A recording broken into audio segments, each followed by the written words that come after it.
Assalamualaikum warahmatullahi wabarakatuh. Perkenalkan, nama saya Muhammad Robi Haji Pangestu, NIM 211F10270. Saya akan mempresentasikan UAS tentang layanan pendidikan bagi anak penyandang masalah sosial. Dosen pembimbing Sugi Hartati, SPD, MPD. Apa itu penyandang masalah sosial? Yang dimaksud dengan penyandang masalah sosial, masalah kesejahteraan sosial (PMKS) adalah seseorang atau keluarga yang karena suatu hambatan, kesulitan, atau gangguan tidak dapat melaksanakan fungsi sosialnya dan karenanya tidak dapat menjalin hubungan yang serasi dan kreatif dengan lingkungannya sehingga tidak dapat memenuhi kebutuhan hidupnya (jasmani, rohani, dan sosial) secara memadai dan wajar. Yang kedua yaitu layanan pendidikan. Layanan pendidikan menurut saya adalah jasa yang diberikan oleh pihak penyedia jasa atau sekolah kepada siswa. Kualitas layanan pendidikan dapat diketahui dengan cara membandingkan resepsi dan ekspektasi siswa terhadap layanan pendidikan yang benar-benar mereka peroleh selama proses pendidikan yang ditempuh di sekolah. Jenis-jenis layanan pendidikan itu ada sekitar 5. Yang pertama itu mobile school. Mobile school adalah e-learning, merupakan sebuah model pembelajaran yang mengadopsi perkembangan teknologi seluler dan perangkat handphone atau HP yang dimanfaatkan sebagai sebuah media pembelajaran. M-learning dikembangkan dengan format multimedia yang menyajikan teks, gambar, audio, dan meminimalkan video dan animasi karena alasan keterbatasan konten ZEISS agar mudah diakses melalui HP, sehingga menjadi bahan belajar yang menarik dan mudah dipahami. M-learning merupakan model pembelajaran alternatif yang memiliki karakteristik tidak tergantung tempat dan waktu. Yang kedua itu homeschooling. Homeschooling merupakan sekolah rumah atau adalah jalur pendidikan keluarga dan lingkungan informal. Sekolah rumah dilakukan di rumah di bawah pengarahan orang tua dan tidak dilaksanakan di tempat formal lainnya, seperti di sekolah negeri, swasta, dan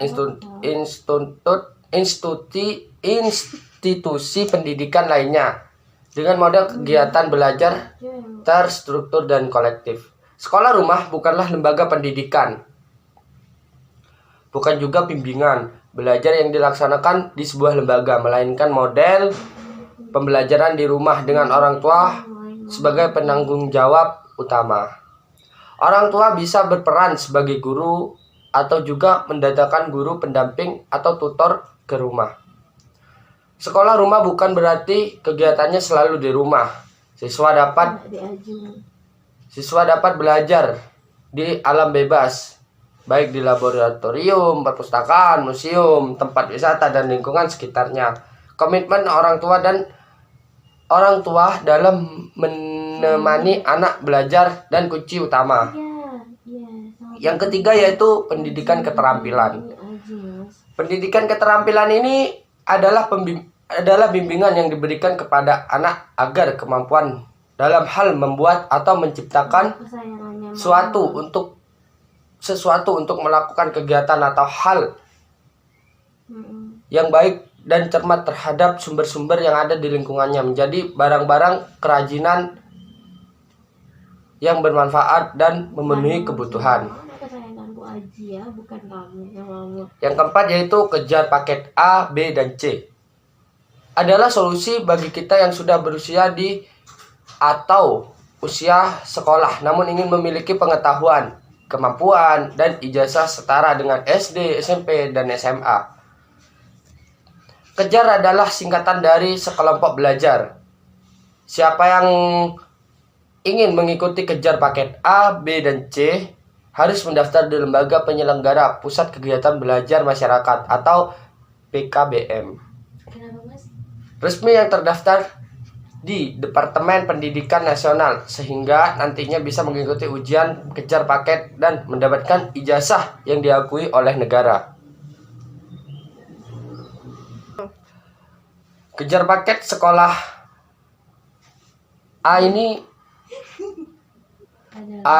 setara dengan sekolah SD, sedangkan B sekolah menengah pertama yaitu SMP, sedangkan C itu sekolah menengah atas yaitu SMA. Melalui program kejar paket tersebut, siswa akan mendapatkan pembelajaran setara dengan tingkatannya. Di akhir program, siswa bisa dapat mengikuti ujian kejar paket atau bisa disebut dengan istilah ujian persamaan atau ujian kesetaraan. Untuk mendapatkan sertifikat ijazah sebagai tanda kelulusan yang kemudian dapat dipakai untuk mendaftar ke jenjang pendidikan yang lebih tinggi, baik sekolah menengah ataupun ke perguruan tinggi, atau bagi yang hendak langsung bekerja, ijazah juga dapat dipergunakan sebagai kelengkapan persyaratan lamaran kerja.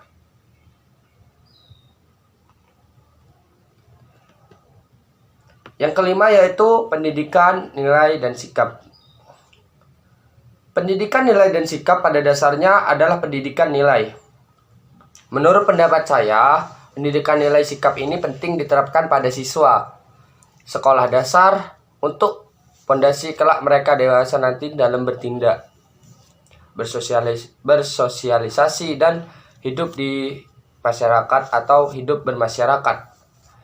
Nilai adalah konsep yang berada dalam pikiran manusia yang sifatnya tersembunyi.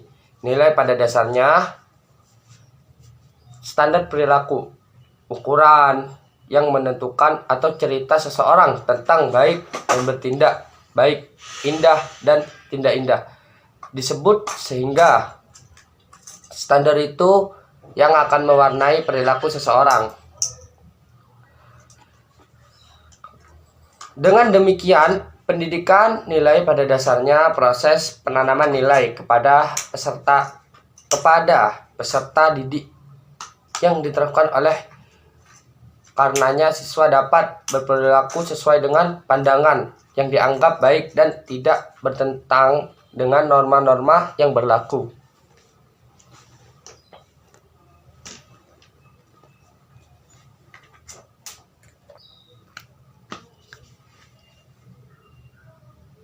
Normativisit biasanya kepatuhan pada norma-norma hukum.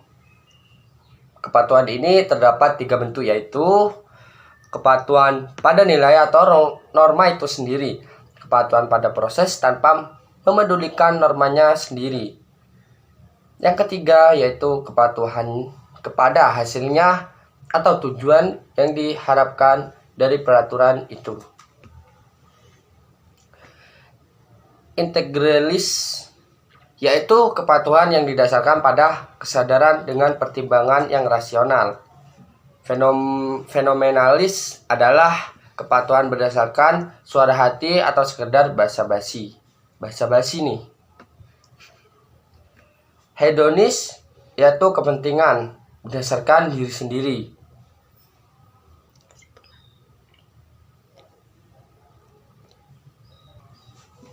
Baik, kesimpulan dari materi pertama yaitu adalah dari penelitian ini, pendidikan penyandang disabilitas merupakan hak yang mendapatkan pengakuan baik dalam aturan internasional maupun nasional. Pengakuan hak pendidikan terdapat pada artikel 26 The Universal Declaration of Human Rights. Pada artikel 13 mengakui pendidikan dasar harus diberikan kepada setiap orang dengan cuma-cuma.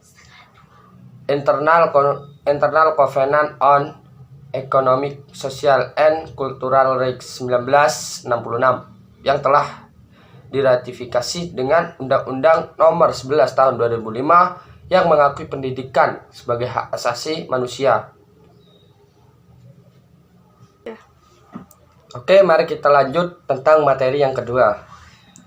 Materi yang kedua ini adalah materi HIV dan AIDS. HIV adalah HIV dalam kurung atau kata lain Human Immunodeficiency Virus adalah virus yang merusak sistem kekebalan tubuh dengan menginfeksi dan menghancurkan sel CD4.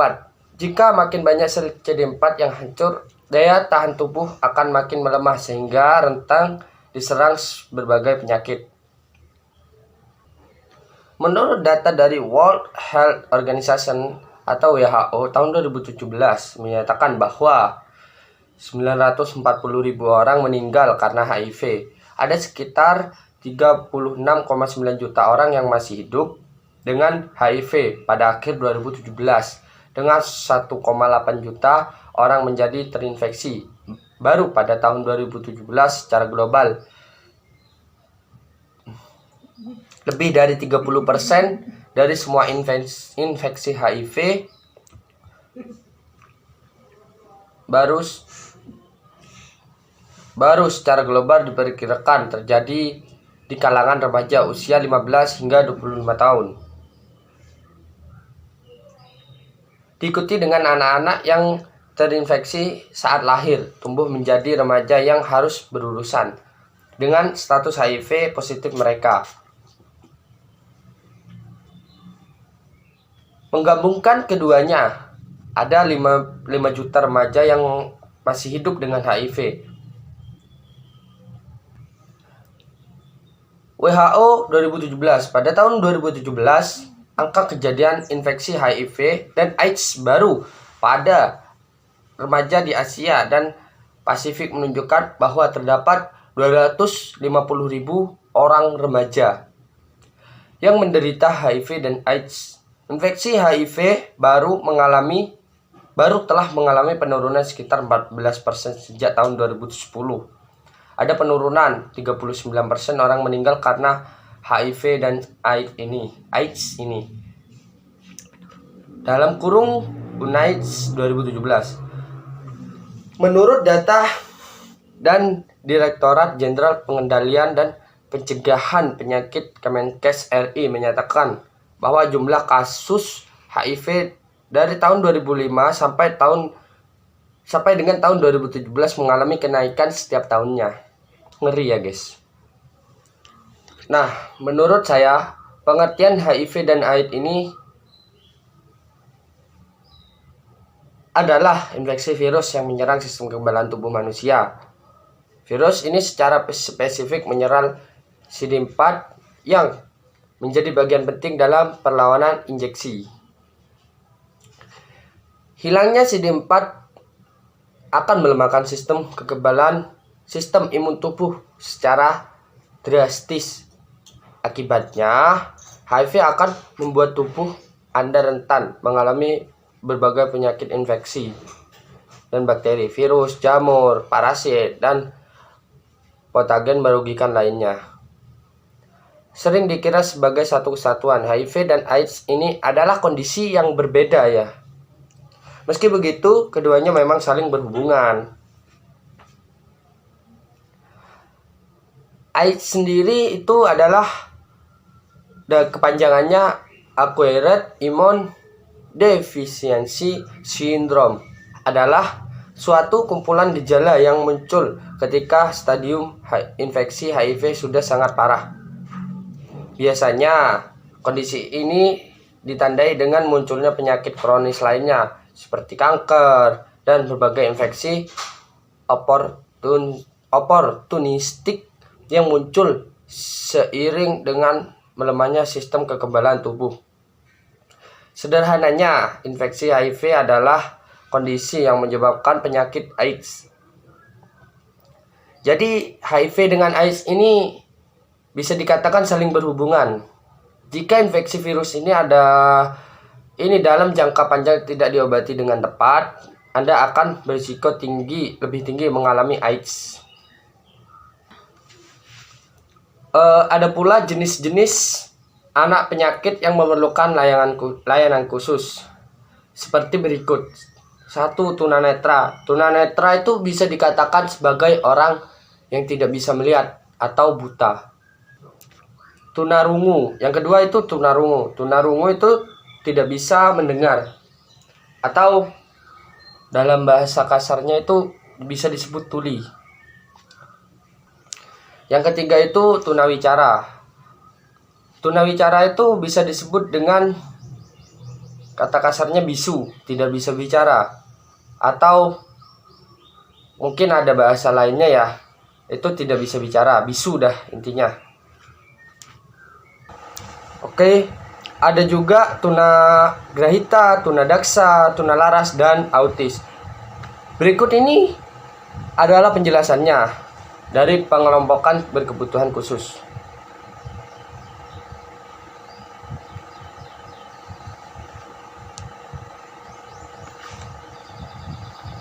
Tunanetra di mata masyarakat umum itu, atau yang lebih dikenal dengan buta, adalah seorang yang tidak bisa melihat atau seseorang yang kehilangan fungsi penglihatannya. Padahal pengertian tunanetra ini tidak sesempit itu, karena anak-anak yang hanya mampu melihat dengan keterbatasan atau low vision juga disebut tunanetra, seperti yang didefinisikan oleh Sumantri 1996.254. Anak tunanetra adalah anak yang mengalami gangguan penglihatan, baik sebagian atau menyeluruh, dan menyebabkan proses penerimaan informasi kurang optimal.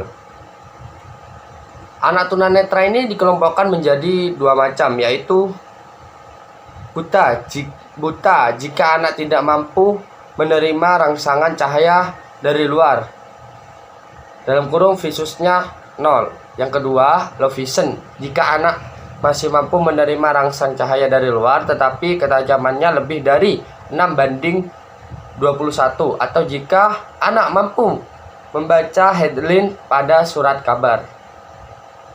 Yang kedua itu tunarungu.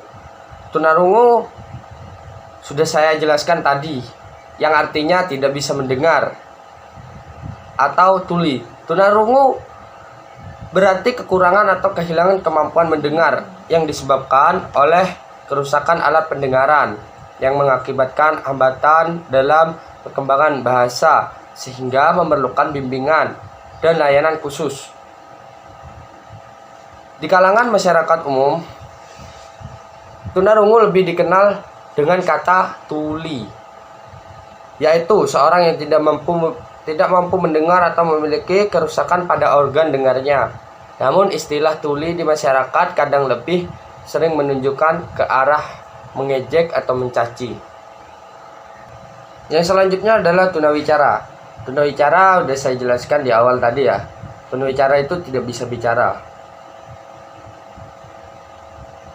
Tunawicara merupakan ketidakmampuan seseorang dalam berbicara.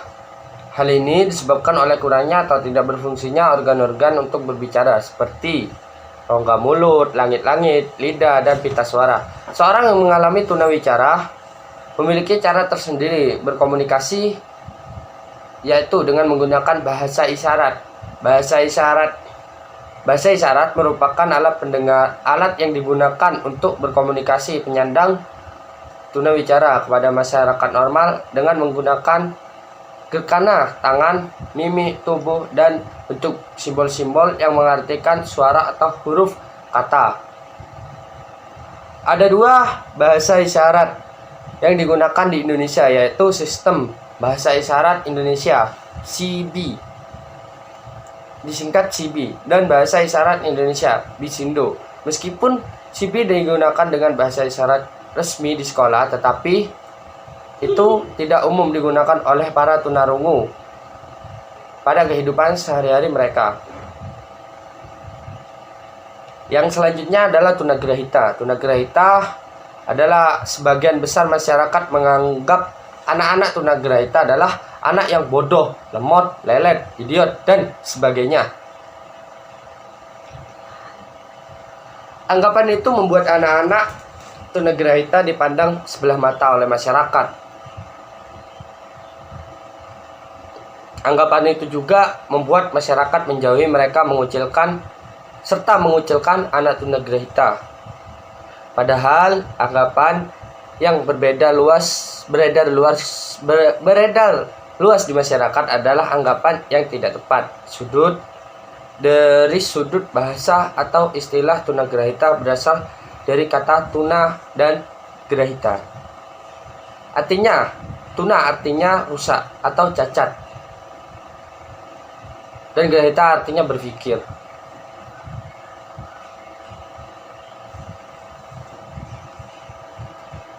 Definisi yang diterima secara luas menjadi rujukan utama ialah definisi yang dirumuskan oleh Grossman yang secara resmi digunakan, AAMD.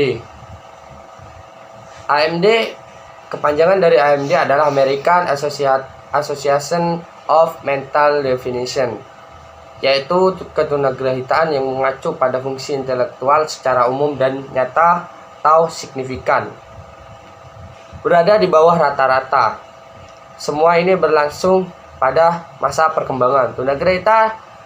Tunagrahita adalah seseorang yang mengalami hambatan fungsi kecerdasan intelektual dan adaptasi tingkah laku yang terjadi pada masa perkembangannya, dan juga menyebabkan kesulitan dalam tugas akademik atau komunikasi maupun sosial. Anak tunagrahita ini terbagi menjadi 3 kelompok, yaitu tunagrahita ringan. Mereka yang termasuk dalam kelompok ini meskipun kecerdasannya dan adaptasi sosialnya terlambat, namun mereka mempunyai kemampuan untuk berkembang dalam bidang pembelajaran akademik, penyesuaian sosial, dan kemampuan bekerja. Yang kedua, tunagrahita sedang. Tunagrahita sedang ini memiliki kemampuan intelektual secara umum berperilaku di bawah tunagrahita ringan. Mereka dapat belajar keterampilan sekolah untuk tujuan fungsional, mencapai suatu tingkatan atau tanggung jawab sosial, dan mencapai penyesuaian sebagai pekerja dengan bantuan. Yang ketiga adalah tunagrahita berat dan sangat berat. Anak yang tergolong dalam kelompok ini pada umumnya hampir tidak memiliki kemampuan untuk dilatih mengurus diri dan melakukan sosialisasi dalam bekerja. Di antara mereka, sampai batas tertentu, ada yang dapat mengurus diri sendiri dan dapat berkomunikasi secara sederhana, dapat menyesuaikan diri dengan lingkungan sekitarnya, sangat terbatas. Yang selanjutnya adalah tunadaksa. Istilah tunadaksa ini berasal dari kata tuna dan daksa. Tuna yang berarti rusa atau daksa cacat, dan daksa yang berarti tubuh. Menurut Sujihati Somantri, tunadaksa adalah suatu keadaan yang terganggu atau merusak sebagai akibat dari gangguan bentuk atau hambatan pada otot, sendi, tulang, dan fungsinya yang normal.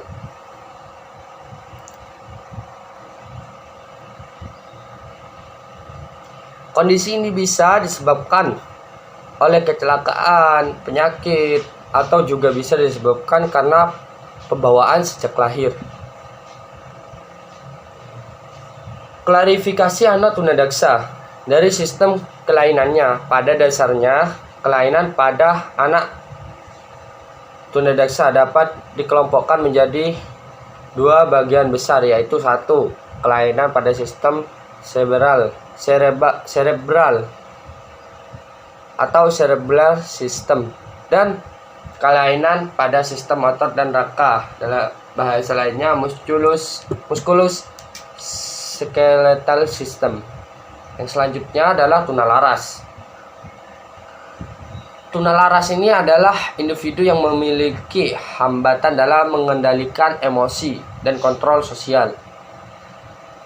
Tunalaras biasanya menunjukkan perilaku menyimpang yang tidak sesuai dengan norma atau yang berlaku di sekitarnya. Tunalaras dapat disebabkan karena faktor-faktor internal dan faktor eksternal yang yaitu pengaruh dari lingkungan sekitar.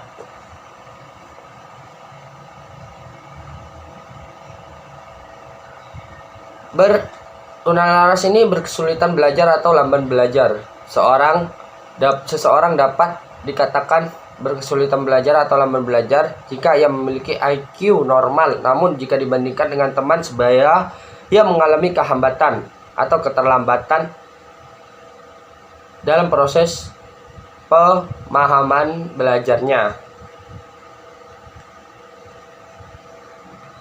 Yang selanjutnya adalah autis. Autis ini adalah gangguan perkembangan saraf yang kompleks yang gejalanya sudah terlihat sebelum anak berusia 3 tahun. Seorang yang memiliki autisme memiliki gangguan dan masalah dalam berinteraksi dengan orang lain.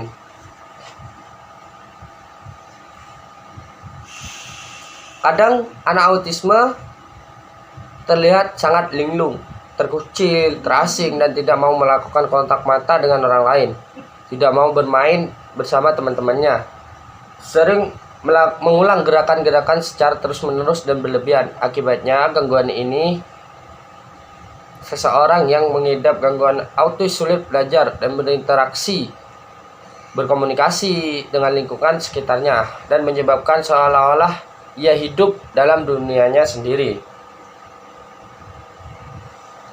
Menurut Yatim tahun 2002, dalam YAI, anak autis dapat dikelompokkan menjadi 3 bagian, yaitu autisme persepsi, dianggap autisme yang asli karena kelainan sudah timbul sebelum lahir. Ketidakmampuan anak berbahasa, termasuk pada penyimpangan reaksi terhadap rangsangan dari luar, begitu juga kemampuan anak bekerja sama dengan orang lain, sehingga anak bersikap masa bodoh. Yang kedua yaitu autisme reaksi, terjadi karena beberapa permasalahan yang menimbulkan kecemasan setiap orang tua meninggal, seperti orang tua meninggal, sakit berat, pindah rumah atau sekolah atau sebagainya. Autisme ini akan memunculkan gerakan-gerakan tertentu berulang-ulang, kadang disertai kejang-kejang. Gejala ini muncul pada usia lebih besar 6-7 tahun sebelum anak memasuki tahapan berpikir secara logis. Autisme yang timbul kemudian terjadi setelah anak agak besar, dikarenakan kelainan jaringan otak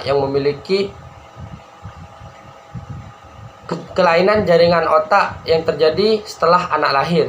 Hal ini akan mempersulit dalam pemberian pelatihan, pelayanan, pendidikan, atau mengubah perilakunya yang sudah melekat.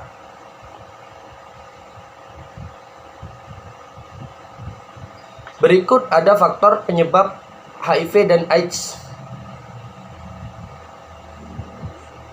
1. Hubungan seks. Infeksi dapat terjadi melalui hubungan seks, baik melalui vagina maupun dubur, seks anal. Meski jarang, HIV juga dapat menular melalui seks oral. Namun, penularan seks oral hanya terjadi bila terdapat luka terbuka di mulut penderita, misalnya fungsi pendarahan, misalnya akibat gusi berdarah atau sariawan.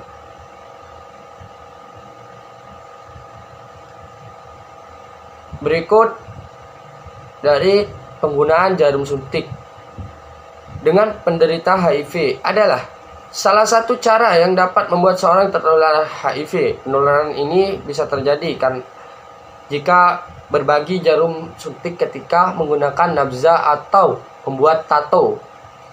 Yang ketiga yaitu transfusi darah. Dapat terjadi seseorang menerima donor darah dari penderita HIV, namun kemungkinan terjadi penularan ini cukup rendah.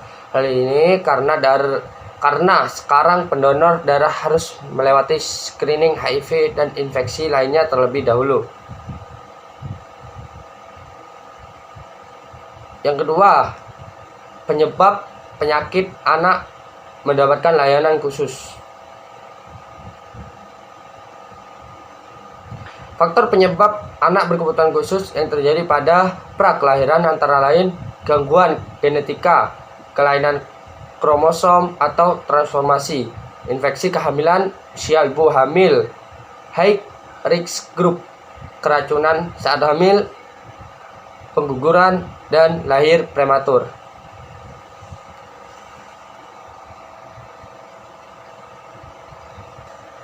Oke, kita sudah sampai di kesimpulan. Menurut saya kesimpulan HIV Human Immunodeficiency Virus adalah virus yang merusak sistem kekebalan tubuh dengan menginfeksi, menghancurkan sel CD4. Jika makin banyak sel CD4 yang hancur, dan daya tahan tubuh akan makin melemah sehingga rentan diserang berbagai penyakit.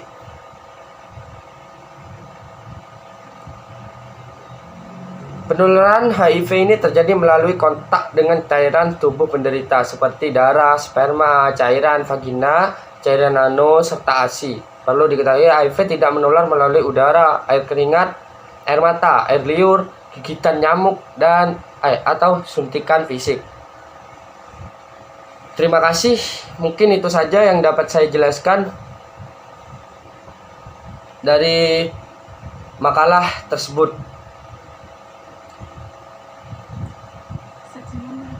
Sekian, saya Muhammad Robi Haji Pangestu mengundurkan diri. Wassalamualaikum warahmatullahi wabarakatuh.